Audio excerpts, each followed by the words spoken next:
Attorney General and Minister of Legal Affairs, you may proceed.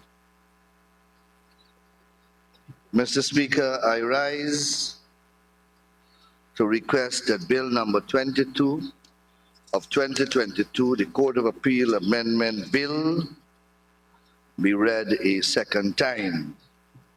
Mr. Speaker, the Guyana Court of Appeal was established by Article 83 of the 1966 Constitution of Guyana, consisting of the Chancellor, the Chief Justice, and such number of Justices of Appeal as may be prescribed by Parliament. Under the transitional provisions, the number of justices prescribed was not less than 2 and not more than 3. The maximum number was increased to 5 by the Court of Appeal Constitution Act of 1970. This complement of judges in the Court of Appeal has not changed since. Exactly 50 years after, this amendment seeks to change that complement by providing for an increase in number of Justices of Appeal to not less than 5 and not more than 9. That this increase in complement of judges in the Court of Appeal, coming after half of a century, should by itself and without more be sufficient justification. Mr. Speaker, it is no secret that Guyana has always been a litigious society. In my view, the propensity to litigate in Guyana has grown progressively over the years. It is quite possible that litigation has increased several hundred folds from 1970 to now. The latest statistics from the Caribbean Court of Justice reveal that nearly 60% of the appeals heard by that court are from Guyana, 60%.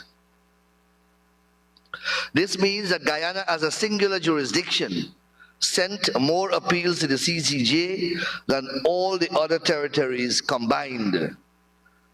Indeed, appeals from Guyana tripled those of the other individual territories.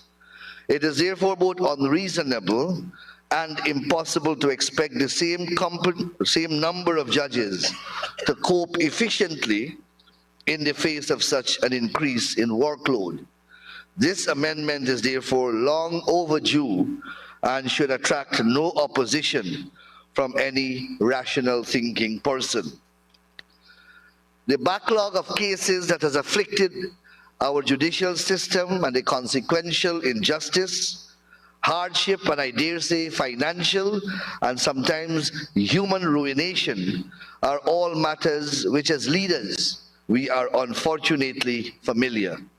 I do not think that there is anyone in this House who has not been confronted either personally or through complaint from a citizen of every race, every class, and from every geographic corner of this country about the time it takes for their particular case to be heard and determined by the judiciary.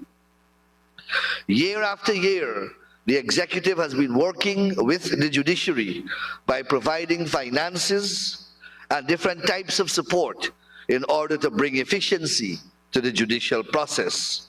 The judiciary itself has over the years come up with different strategies to bring expediency to its processes and to alleviate the backlog of cases.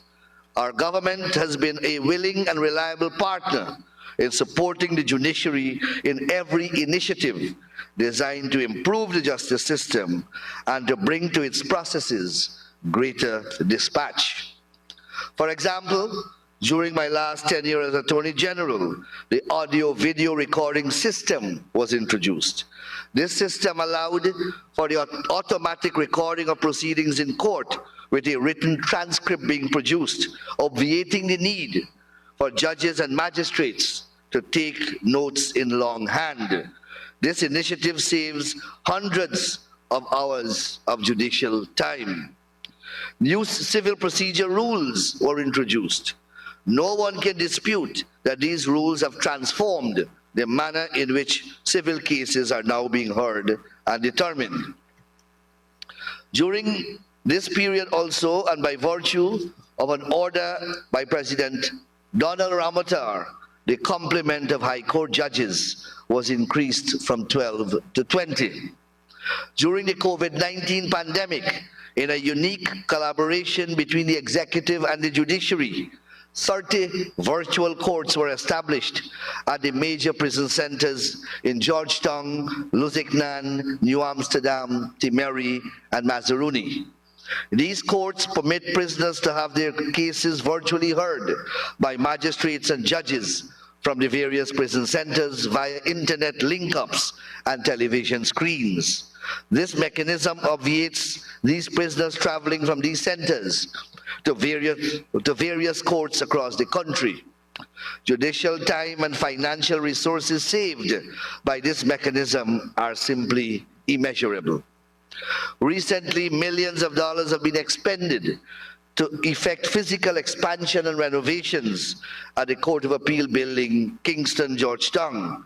These facilities include the construction of an additional courtroom and larger facilities to permit 2 sittings of the Court of Appeal simultaneously. To complement the aforementioned physical and systemic transformation, we are now increasing the complement of Justice of Appeal in the manner set out in the bill. No doubt this apparent small measure will positively affect the overall administration of justice in Guyana. Significantly, the government did not act unilaterally on this initiative. Consultations were held with both the judiciary and the legal profession. The consultations drew support for an increase in the complement of justices of appeal as set out in the bill. While the executive cannot dictate how the judiciary conducts its business, it would be reasonable for the public to expect that once more judges are appointed, there will be greater alacrity in the hearing and determination of cases. Concomitantly, it is hoped that not only will there be greater frequency of sittings of the Court of Appeal at its Georgetown abode, where 2 courtrooms will now be available, but that there will be sittings of the Court of Appeal in the other 2 counties of Essequibo and Berbice, where Guyanese from those counties can have their appeals heard and determined in those counties without them having to travel to Georgetown. A larger complement of appellate judges also creates the potential for greater degree of specialization and cross-specialization by judges at this important appellate level. Such an innovation will not only improve efficiency and speed, but can lend to a higher quality of jurisprudence and learning. In the same manner that Guyana has become one of the attractive investment destinations in this hemisphere, we hope that Guyana will be seen as an attractive destination for judicial appointments. The expectation is not only to attract judges from the Caribbean, but the wider Commonwealth and possibly the United Kingdom. Permit me to assure that this expectation is not grounded in any sinister design, but simply to attract quality and competence. No doubt this will augment greater public confidence in our judicial system. As a people, we are deserving of no less. The rule of law and justice are the sine qua non of a democratic and civilized society.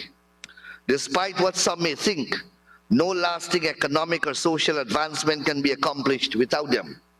The rule of law cannot prevail, and justice cannot be achieved without a competent, efficient, and independent justice system. This bill takes us one step closer to achieving this objective. Mr. Speaker, it is without hesitation that I commend this bill to the House. I thank you.